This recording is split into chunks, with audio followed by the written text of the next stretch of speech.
Leandro Teles hoje vai falar sobre as consequências para o nosso cérebro de uma noite mal dormida. E são muitas, não são, doutor? São. Bem-vindo, tudo bem?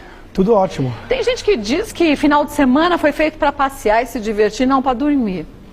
E as consequências depois, para uma segunda-feira como hoje, quais seriam? Seriam várias. Na verdade, o sono ele é vital. Então ele é importante como comer, como beber água. É incompatível com a vida você ficar sem dormir. Com uma semana, 10 dias, o organismo ele entra num processo de morte mesmo. É um colapso? É um colapso. Então o colapso não é só cerebral, é um colapso físico, imunológico, hormonal e cerebral. O problema ele pode ser a curto prazo, logo na manhã seguinte, você já está estrupiado. O humor já foi pro saco, tá irritado, mal-humorado, né? Tá chato, ou às vezes tá um pouco eufórico demais, dependendo da pessoa. A capacidade intelectual também fica muito ruim, desatenção, déficit de memória, raciocínio lento, criatividade vai pro espaço. Na parte motora também a gente não tá legal. Reflexo lento, lentidão. Parece que a gente está levemente embriagado depois de uma ou mais noites mal dormidas, né? Agora imagine uma pessoa que tem uma profissão de risco. Vamos dizer, um motorista, uma pessoa que utilize máquinas, que você precisa de uma concentração e de um pensamento rápido e lógico, muito instantâneo. Fica completamente prejudicado, coloca em risco a sua vida e a vida de outras pessoas. Sem dúvida. Né? Então, um dos maiores causadores de acidentes domésticos, no trabalho e no trânsito é o sono.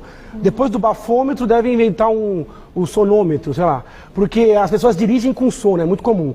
Profissionais que dirigem à noite, por exemplo, caminhoneiros, taxistas, podem realmente ter mais problemas. Pessoas que trabalham em turnos. Então, infelizmente, a gente fala pouco sobre isso. Mas 1/3 da população dorme menos que 6 horas por noite. Seja porque a pessoa não dedica tempo ao sono, né? Fica até tarde, acorda muito cedo, seja porque ela quer dormir, mas não consegue, porque tem insônia. Ou então, pelo barulho dessa cidade. Gente, essa cidade anda tão barulhenta, estava comentando esses dias. No bairro que eu moro, um dia é tiroteio, o outro dia é sirene ligada, não sei pra quê, de madrugada, carro de polícia com sirene, vai ter que ir na rua.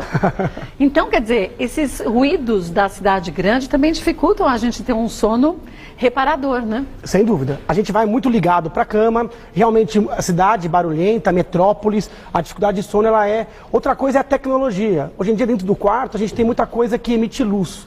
Então o nosso sono provavelmente piorou muito depois que inventaram a luz incandescente, a luz elétrica. Depois surgiram os televisores, os smartphones, os tablets, os notebooks, que vão emitir luz diretamente ao olho, né, próximo da hora de deitar, e vão inibir a formação da melatonina, né, que é o hormônio que induz o sono. Então você tem sim, às vezes o ambiente inadequado, agora a gente também às vezes está inadequado. Às vezes a gente espera o sono chegar e esquece de ir em direção ao sono, né? A gente não se prepara para ir dormir. Então a gente chega, às vezes acaba rodando na cama e de manhã invariavelmente toca o despertador que acorda a gente antes do horário que a gente gostaria ou deveria acordar. Mas no cérebro, quer dizer, quais são as áreas então mais atingidas quando esse sono, essa falta de sono é constante? Porque tudo bem, eu passo uma noite sem dormir, tá, a gente fica mal no outro dia, mas a gente consegue se orientar. Mas uma pessoa que tem uma insônia crônica, ela passa muito tempo sem dormir. Uma insônia que passa, por exemplo, de 4 semanas, já é uma insônia crônica. Aí o prejuízo pode ser irreversível, né? Doenças como hipertensão, obesidade, diabetes, até doenças degenerativas, envelhecimento precoce. Quem dorme mal cronicamente morre mais cedo do que quem dorme mais. Então não é um bom negócio trocar o sono precioso por horas ou trabalhando, ou estudando, rolando na cama. E é lógico que o sono é induzido no cérebro, né? E é ele quem mais sofre com a privação. Áreas de sensibilidade no dia seguinte já estão acometidas. Agora quem mais sofre está aqui, olha, em azul. É o lobo frontal, né? Essa região mais anterior do cérebro é aqui que está o raciocínio, o humor, a capacidade de sentir prazer, a capacidade de tomar decisões. No dia seguinte você toma decisões piores, né? Você é muito menos criativo. Então o lobo frontal, ele é o que mais sofre. Apesar que outros lobos também. Essa região do lateral aqui mais beijinha é da memória. Então você fixa duplamente, porque à noite você fixa e organiza as memórias do dia anterior. Então você já perde essa organização. E você também fica inapto a fixar memórias no dia seguinte. Então, lobo temporal, lobo frontal. Mas aqui na área da visão, na área da sensibilidade, também você tem acometimento. Mas é engraçado o corpo da gente, né? Sabe por quê? Quando a gente é mãe, você acabou de ter bebê. O corpo da gente parece que se prepara para aquele período que você não vai dormir tão bem como antes. Antes do neném nascer, você já começa a ter um sono não tão regular nas 8 horas. Depois, quando o neném nasce, você tem que acordar para dar de mamar. E o corpo da gente não entra na mesma perda que entra quando a gente fica sem dormir se a gente está no dia a dia comum. Quer dizer, será que o corpo, quimicamente, ele se prepara, os hormônios preparam o corpo a isso? A não ter tantos prejuízos Sem assim? dúvida nenhuma. Então, a hipersônia, quer dizer, o aumento da vontade de dormir da gestante, já preparando por essa fase de privação, que é inexorável, já que o bebezinho acorda praticamente de 3 em 3 horas. E depois também, a gestante que está amamentando, cuidando do bebê, ela consegue aproveitar esses pequenos cochilos e fica relativamente bem, em alguns casos. Porque tem várias doenças que podem descompensar quando o bebê nasce, dor de cabeça, estados depressivos, ansiosos, e isso em parte pode ser pela essa privação de sono. Mas o que você falou é perfeito. Você tem a ocitocina lá em cima, né? Na gravidez você tem progesterona. Então assim, na verdade você tem um perfil hormonal como que se o corpo estivesse percebendo ou captando. Isso é uma coisa muito interessante. Dependendo da fase da vida, a sua necessidade de sono é diferente. Adolescente precisa dormir um pouco mais, bebezinho também, idosos acordam bem mais cedo, às vezes tem um sono depois do almoço. Então em cada fase, por exemplo, quem operou dorme mais na recuperação. O corpo já sabe que precisa dormir para se recuperar? Exatamente, porque durante o sono o organismo é como se fosse uma cidade que à noite fosse tapar o buraco, recolher o lixo. Quando você dorme mal, é como se você acordasse com a cidade com o metrô parado, com a Paulista com protesto, com lixo na rua. Então você não fez a reparação noturna, o cérebro não colocou a casa em ordem, né?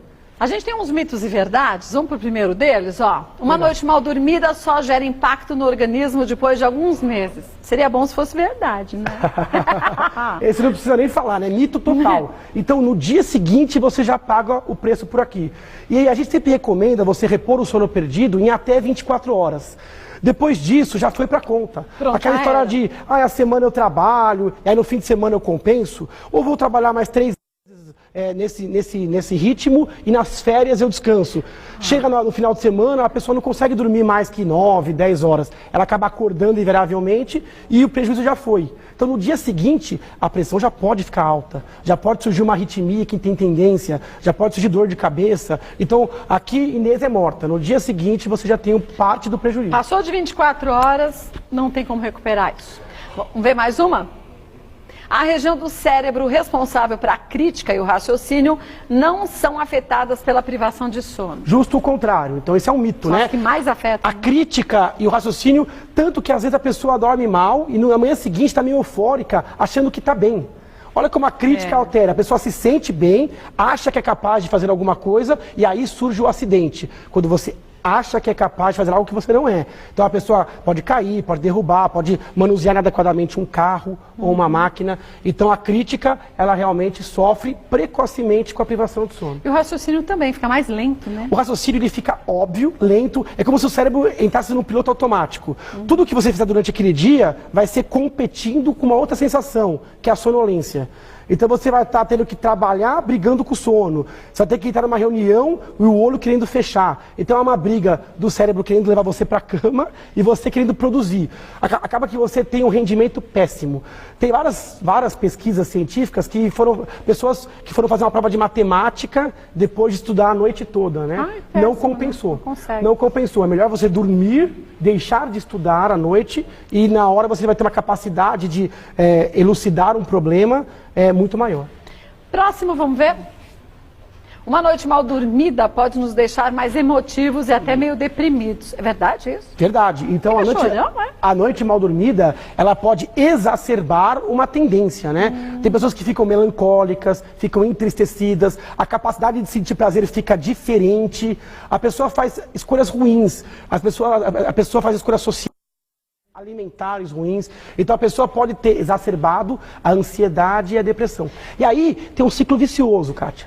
Porque você está deprimido, você não dorme, você não dorme, está deprimido. E não sai daquilo, né? E aí muita gente fala assim, nossa, eu não durmo porque estou deprimido. Ou será que eu estou mais deprimido porque não durmo? E a ansiedade mais ainda. A ansiedade tira o sono, da insônia inicial, né? A pessoa vai com aquele pensamento acelerado e não dorme. No dia seguinte ela está mais ansioso. Então é um ciclo vicioso, é uma bola de neve. E é muito difícil tratar um sem tratar o outro, né? E às vezes a gente, quando está muito ansioso, a gente tem sonhos agitados também. Tem. Tudo a gente está correndo, tudo é muito rápido, a música é alta, tudo, você acorda pior, né? A fase de sonhos, que é a fase do sono REM, ela reflete muito do nosso estado de espírito nas semanas que antecedem esse sono. Então você pode ter sonhos mais negativos, com mais terror, com mais medo, né? Então isso é direto, né? O cérebro produz o sono e produz o sono. Então é importante que o seu estado emocional se reflita nisso. Pior é quando a gente sonha dizendo assim, nossa, bem que eu podia dormir melhor, né? Outro dia eu sonhei assim, ai, não acredito, bem que eu podia ter um sono mais tranquilo, né? Aí você fala, pô, quer dizer, é meio que a consciência brigando, não é? Por você estar numa cidade tão barulhenta, a gente dorme com o ruído da cidade, a gente já começa, ah, que coisa, bem que essa cidade podia ser mais tranquila. Quando a gente vê, a gente sonha com isso, né? Sem dúvida. A reclamação é a mesma, né? Bom, volto para a gente falar dos outros mitos e verdades agora. Voltando ao Dr. Leandro Teles, vamos ver mais um mito ou verdade? Vamos lá. Próximo, dormir mal aumenta a fome e pode favorecer o ganho de peso. Perfeito, verdade. Verdade, né? Então isso é verdade e tem várias teorias para explicar isso, né? Então quem dorme mal acaba secretando menos o hormônio da saciedade, que é a leptina, e acaba liberando mais o hormônio da fome, que é a grelina. Então quem dorme pouco já tem mais fome. Mas mais do que isso, no dia seguinte ele faz escolhas piores. Parece que a privação de sono leva a pessoa a buscar mais carboidratos, mais açúcar, mais alimentos calóricos, né? Então a pessoa faz isso como se quisesse se recompensar daquele estado de sonolência ou como se quisesse tentar ficar acordado a qualquer custo. Então, uma das causas de obesidade infantil, adolescência, no adulto, é a noite mal dormida. Né? E aí a gente junta a noite mal dormida que faz você escolher esses alimentos, a ansiedade que faz você comer rápido, a falta de exercício físico, então você fica cada vez querendo menos se movimentar. Exatamente. E isso acaba piorando todo o contexto. E aí o ciclo se fecha como? A pessoa ganha peso, fica mais gordinho, e aí começa a roncar, ter a apneia do sono, dormir ainda. Pior, e aí o ciclo se fecha. Hoje em dia tem um monte de gente em casa que está nesse ciclo, né? Ou com apneia e ganho de peso, né? Que acontece em homens e mulheres, mais até em homens, mulher após a menopausa. Agora, o próprio ganho de peso atrapalha o sono, atrapalha o gerenciamento do calor, o conforto na cama. Então, uma das causas da obesidade é sim a noite mal dormida. Mais um, vamos ver. Com privação de sono, a pessoa fica mais propensa a ter resfriados, gripes e diarreia. Verdade, absoluta. Por quê? Porque o sistema imunológico ele cai. Então, quando você está numa sequência de noites mal dormidas ou não dormidas, você tem que liberar mais cortisol, mais adrenalina. Isso é imunossupressor. Você tem várias pesquisas que mostraram já que as células de defesa ficam mais baixas e até a sua produção de anticorpos. Por exemplo, eu fiquei um tempão sem dormir e eu tomei uma vacina, por exemplo. Eu vou produzir menos anticorpos contra essa vacina do que eu deveria. Então, as células de defesa ficam mais frágeis. Por quê? Porque o sistema imunológico ele é gerenciado em boa parte à noite e depende de um equilíbrio. Se o seu organismo está desequilibrado, o sistema imunológico, que é uma das coisas mais complexas, ele fica também desequilibrado. Podem surgir doenças autoimunes, podem surgir doenças infecciosas com muito mais frequência, né? E aí, voltamos a dizer, você fica gripado, não se alimenta direito, e isso tudo, quer dizer, cada item desse vai piorando a situação geral de saúde corporal. Exatamente, né? Por isso que eu sempre falo, Kátia, alguém quer ter saúde, qualidade de vida, o item número 1 tem que ser sono, dormir adequadamente. Agora, as pessoas que fazem o inverso, trabalham na madrugada e dormem durante o dia, dizem que esse não é um sono reparador, assim como o da noite. É verdade ou não? É verdade. Na verdade, o trabalho por turnos ele é muito complicado. Hoje em dia tem aquele 12 por 36, esse é péssimo. A pessoa trabalha à noite, folga de dia, à noite, de dia, depois pega uma outra noite. Então, de dia você tem mais luz, você tem mais barulho, as pessoas estão em outro ritmo, o sono geralmente é mais curto, até pelas demandas sociais. É impossível a pessoa sair do trabalho e ir para uma caverna e ficar dormindo e hibernando lá. Lógico que tem pessoas que sentem mais esse ritmo, tem pessoas que são mais notívagas, que rendem melhor à noite. Agora, esse negócio de trabalhar em turnos, eu não concordo. Eu acho que o ideal é que essas pessoas realmente recebam mais e que fiquem nesse cargo por pouco tempo, alguns meses. Agora, tem pessoas que ficam décadas trabalhando sempre à noite e a saúde pode ir minando sim. E aí nessa hora a pessoa pensa, mas o turno da noite dá mais dinheiro, né? Então compensa mais trabalhar à noite. Mas aí que adianta você ganhar mais e poder ter sua saúde? Pois não vai ter como gastar o dinheiro, né? Exatamente. Na vida a gente tem que pesar sempre o custo-benefício. Se for entrar nisso, pelo menos que seja um turno regular e que você fique pouco tempo, de modo a juntar esse dinheiro que você precise e depois partir para um horário mais próximo do horário diurno, que não é o comercial. O horário comercial eu também acho péssimo, Por quê? né? Acordar às 6 da manhã, ou gente que acorda às 5:30 da manhã. Por quê? Porque as pessoas estão longe do trabalho, acordam cedo demais, às vezes antes de nascer o sol, né?